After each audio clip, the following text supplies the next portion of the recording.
Welcome to Guitar Gallery. It's Stefan and Stefan. And between us, the legend. The one. D28, Martin D28. Yes. Yeah, we were Would you think it's the most famous guitar? Yes. I think...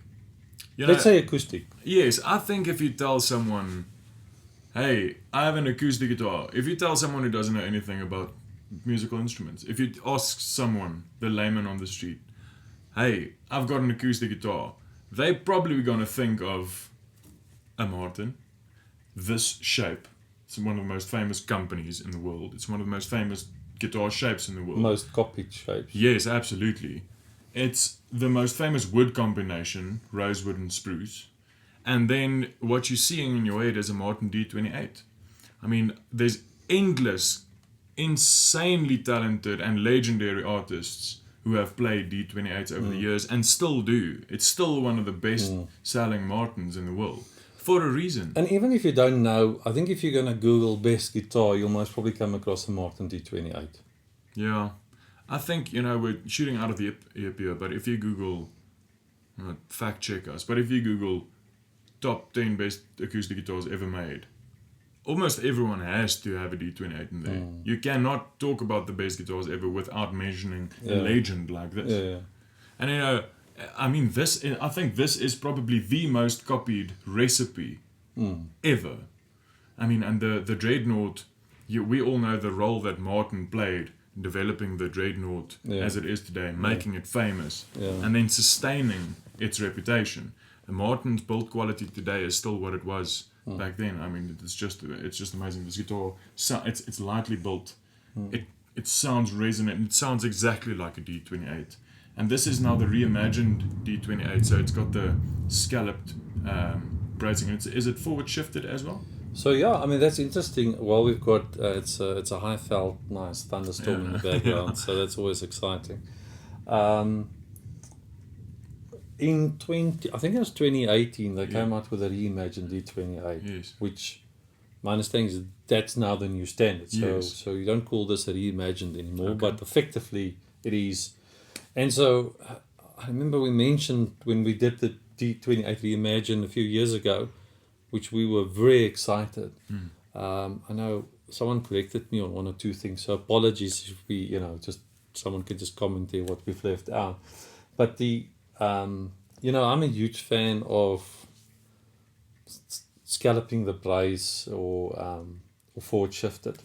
And so what they've done with this one, because it used to be a standard X, and they've just pushed the brace forward, which just open up that top. It loosens up a lot of this space for the wood to for be me, activated. If I compare it to the D28 before this, there's just a little bit more air in the sound, which my ears prefer. Yes, absolutely, mine as well. It's a little bit of a, I don't want to say it's a looser sound. The top is looser, but that doesn't give you a loose sound. It's still more open. Yes, it's open. Yeah. It definitely, that's the right word. Yeah. It's a more open sound. It gives you a little bit more sound.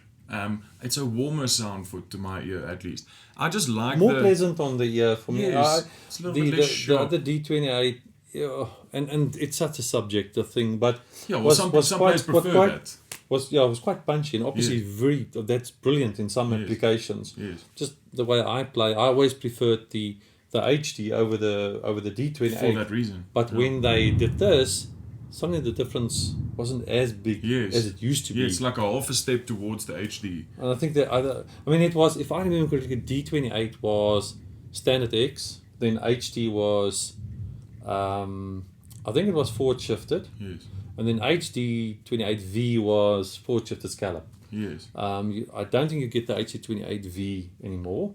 Now you get the D28, which is forward shifted, which is actually the same as my personal guitar, forward shifted. And then the HD is now forward shifted and scallop.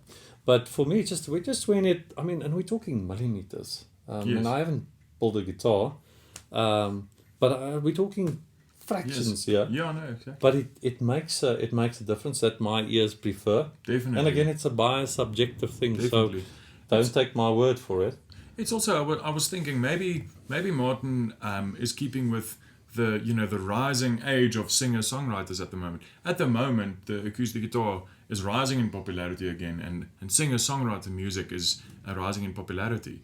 And I think, as opposed to a guitar that's built for a string ensemble or a string band, where you would need that clarity and volume to stand out, absolutely punch out between, above all the other guitars, I think this guitar, with its openness and its warmth, is more suitable for a solo performer because it's got a more open, airy, more, an enveloping sound. I like that because I'm a singer-songwriter, and I like the fact that acoustic guitars lend themselves to be such great personal companions to make music. And this guitar is no exception. I mean, this is, and I'm putting my stamp of approval for what it's worth on it, this is the most classic Dreadnought ever built. In my opinion, this is the one. I mean, there's not a lot we can say about it because it's so famous. But the other thing I want to mention is the other thing I loved what they did in 2018 was to change the nut width to 1 3/4 from 1 11/16. Now my personal guitar is also 1 3/4. Why I decided to do that, I don't know. But it's one of the best things that I've ever done. Whether it be by luck or grace. Because I will never be able to go back to 11/16. I really struggle with that. Yes. And so that to me was just a great move. Good move. I think that is also, like I said now, Martin is keeping with the times. I think the new modern standard should be 1 3/4, and we see that a lot, that people are definitely moving towards making that the standard. And it's not as wide for someone to prefer, if you prefer a little bit of a thinner neck, 1 3/4 are not, it's not going to bother you because it's too wide. It's like 2 mil difference across. It's like 1.5 mil. It's so little. Over 45 centimeters. Yes, so, but funny enough, it feels just so comfortable, especially when you pick. Yeah. And then when you go back to a narrower neck, suddenly it just feels cramped. And you get buzzes. Especially, I've got big hands, so like all my guitars are 1 3/4 of an inch or wider necks. Stefan, so just to look at this specific guitar again, as we told you, we get when it comes to neck angles. We are picky. I wish I could measure it before I open the case. It's always that to avoid disappointment when you open the case. So we normally, that's the first thing we do is to look at the neck angle. So we've got great string break angle. You put the straight edge on. It's perfect. Absolutely perfect. Yeah. Look at this beautiful top, the sulking. Yes, so the sulking, for you should know, but the sulking is this, what do I want to say, this lateral, these little marks. You can see, obviously the grain of the wood is in the longitudinal axis, but these little markings that go across, you call that sulking, and that's a very good indication of the top being a very good cut, a very good quarter sawn. Perfectly, that is what you want. The better quarter sawn. Top. Yes, exactly. That's exactly what you want. It generates the best tone. Strengthen the top. Yeah. So the other thing, obviously, I'm a huge fan of what you see here. It's amazing. I know you're a mahogany man, but this orange and purple that you get, it's absolutely wonderful. Yeah. So and the detail. That's the other thing that is, Stefan, is the open gear tuners since 2018, which is just that's the way it should be. Yes, 100%. I I definitely prefer this over the enclosed tuners. 100%. Everyone for himself, but for me, that's the way an old school guitar should look. You know, I also like the fact that the neck is a matte finish. Yeah. And then the body is glass. I mean, to have a glass body guitar, you can't say anything about it. It's a classic. It looks wonderful. It brings out the depth and the warmth of the wood. But sometimes on the neck you want a little bit of a more satin finish, just for, you know, a glass finish can get a little bit sticky under your It's hands. interesting. My own guitar has got a glass neck, and I think obviously the Martin I played it in Santa Cruz got this matte, and exactly to your point. And somehow it gets a bit sticky. Yes. So that's fantastic. I just think it's a beautiful top. This is, I mean, and that's the nice thing about guitars. It's almost like a fingerprint. No guitar is the same. And this one, also that little inflection there. Look at that. That little birthmark there. It's a perfect top. It's beautiful. And this one comes in with an alloy bags pickup installed. I know that's your absolute favorite. Yeah, big debate here, but in any case, that's what I prefer.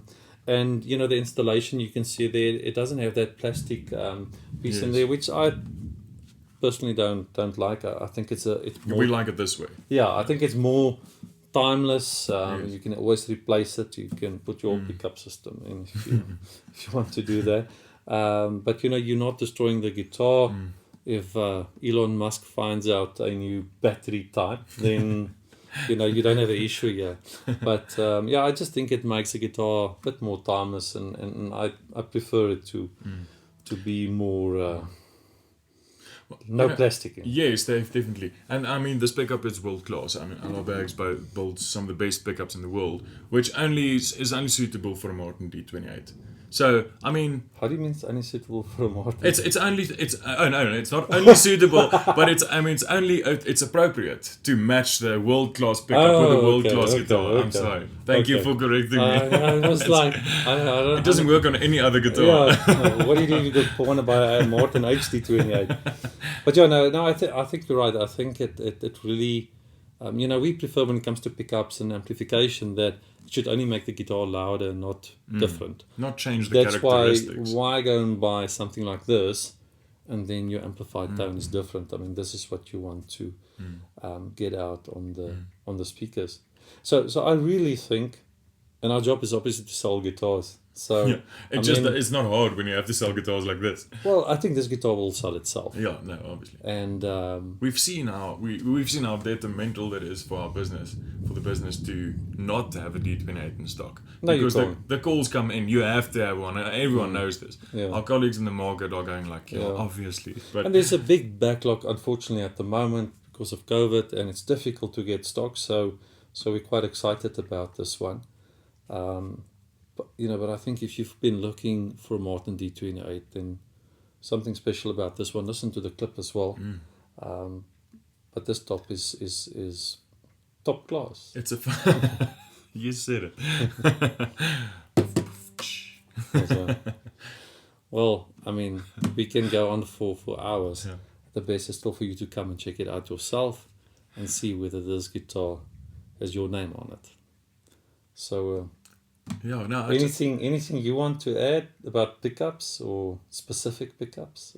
No, we don't have to get picky about it. It's lame jokes. But anyways, we want to invite you to come and play it for yourself. If you haven't played a D28 before, this is a solid example of the experience you should get from one. And if you have played a lot before and you're looking for one, then this is one that you will. It'll definitely give you the D28 experience that you're expecting. And it's been set up, so if you want to take it home, you can literally walk out the door onto the stage and you can play it. Thank you for watching. We really appreciate it, and leave us some comments. And we hope to see you soon. I think that's the sign that it's time to move on. Thank you very much. Bye. Cheers.